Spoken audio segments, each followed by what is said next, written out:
The store is it represents so much in my life early on that it's kind of it's just been always in the back of my mind to never see it be tore down, and that's what I've done for a living, is tear down stuff and scrap stuff.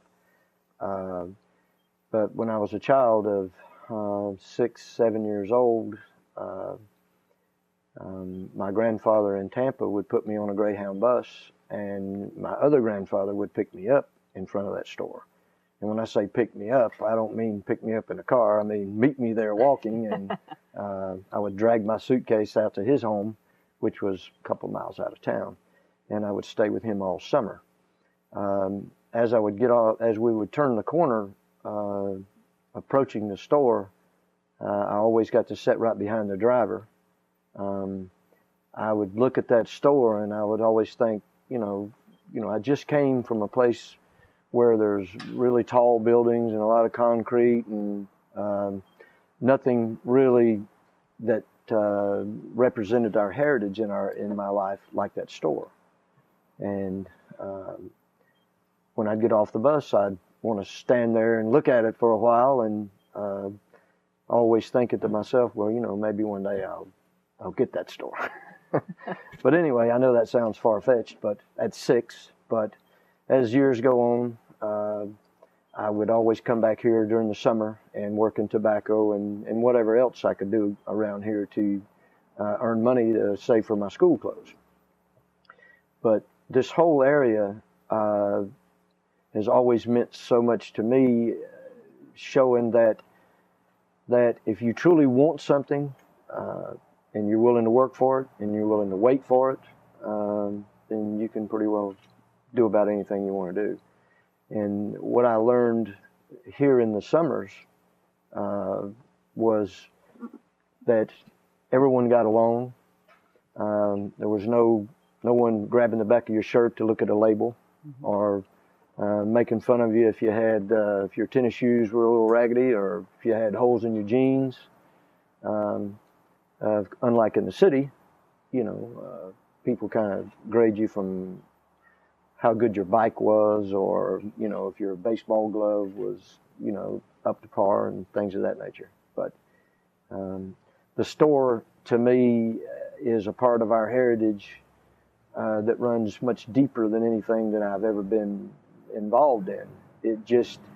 And I don't know how I could be so blessed and lucky to be able to do it, but just within the store, the architecture, the looking at the lumber. I mean, some of the joists are 24, 26, 28 feet long, one contiguous 2x6, and they're still in great shape. Had some repair before I got it, and we pretty well took that repair off and replaced it with the repair that fits the store more or less. But just being inside the store, looking at the architecture, knowing that the store was built with no electricity and no hydraulics, and the team unity it took to build something like that.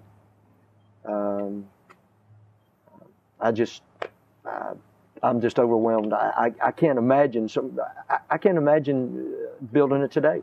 The focal point for me as a child coming here was, number one, to earn money, but the spring house was just, I thought about it all the way up here, Tell me about the spring house. The spring house, I don't know if you've seen it or been to it. I haven't yet. It's a sulfur spring that literally bowled up out of the rocks there, and we as children, there was 4 floors and the top floor, and then there was a roof. And as children, tourists would give us nickels and dimes and to dive off of that roof into the spring. Wow. And I can remember diving off of that roof and trying to go down in the spring, and the water was boiling up out of there, and you couldn't do it. Mm-hmm. Then as time goes on, the pressure got less and less and less. But then after some few years, and I don't remember times and dates as well as I should, they built you know, there was the spring was so crowded, till they built a pool outside. It was shaped like a kidney, and when you walk down there, the pool is still there. They just filled it up, but they charged the spring with the sulfur water. So it was, you know, when we were kids, you know, it was, you know, now, you know, we'd drink it and wear it and whatever else we could do to get next to it for health reasons, of course. But I always remember that, you know, everyone would work, everyone, men, women, and children would work in the fields. And, you know, I don't remember anybody griping or complaining about it. It was more or less a privilege to be able to get old enough to earn like $4 a day.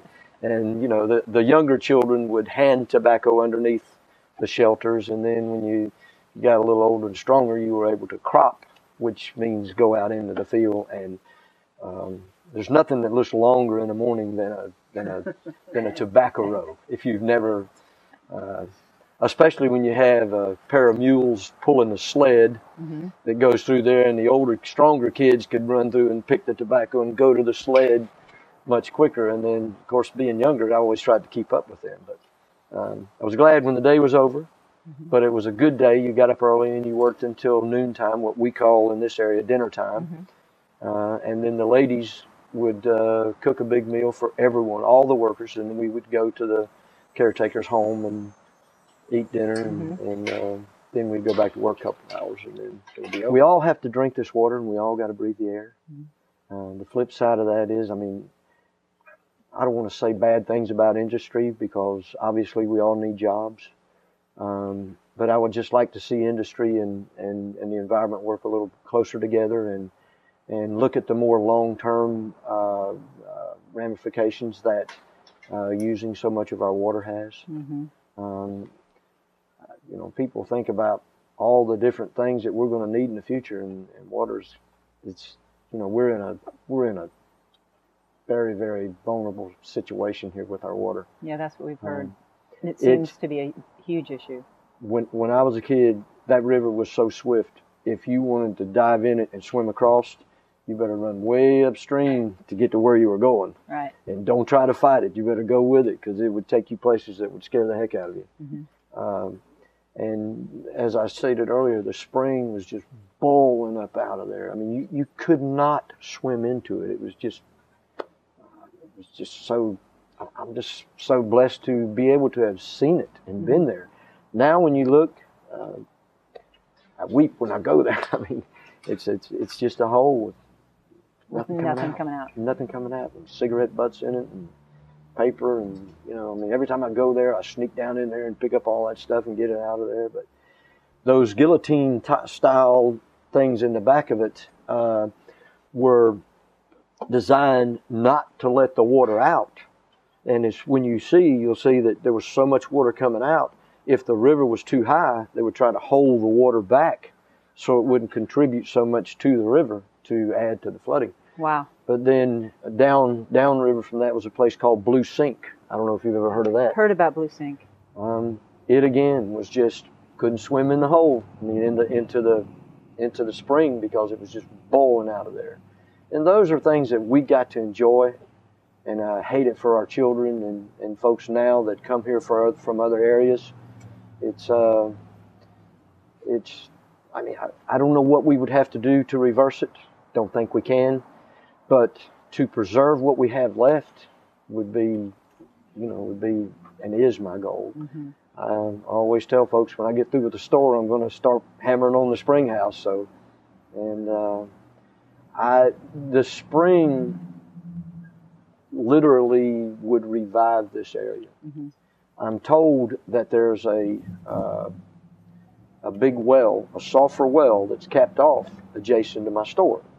And I've spoke to the mayor and other folks about me being able to get that well and maybe build another pool close to the store, or, you know, of course, ideally what I'd like to do is get the spring house revitalized and to clean out that kidney-shaped pool.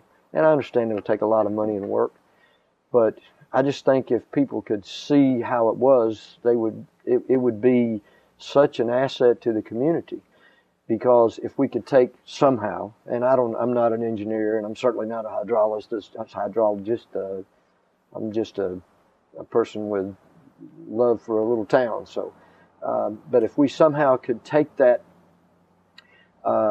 sulfur well and pipe that into the kidney-shaped pool, then, children around here, a certain segment of children didn't get to go in that spring.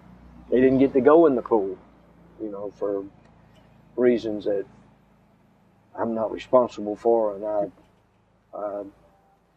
I just hate to go there because I lived and I've seen a lot of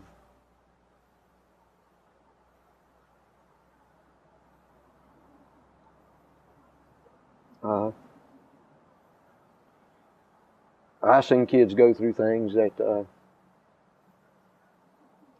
they shouldn't have to go through. Kid can't drink out of. Right. Some of my friends weren't able to drink out of the same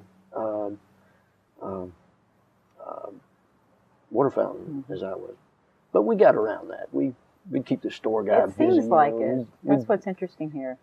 It is, and I learned that here. I learned that all people are created equal.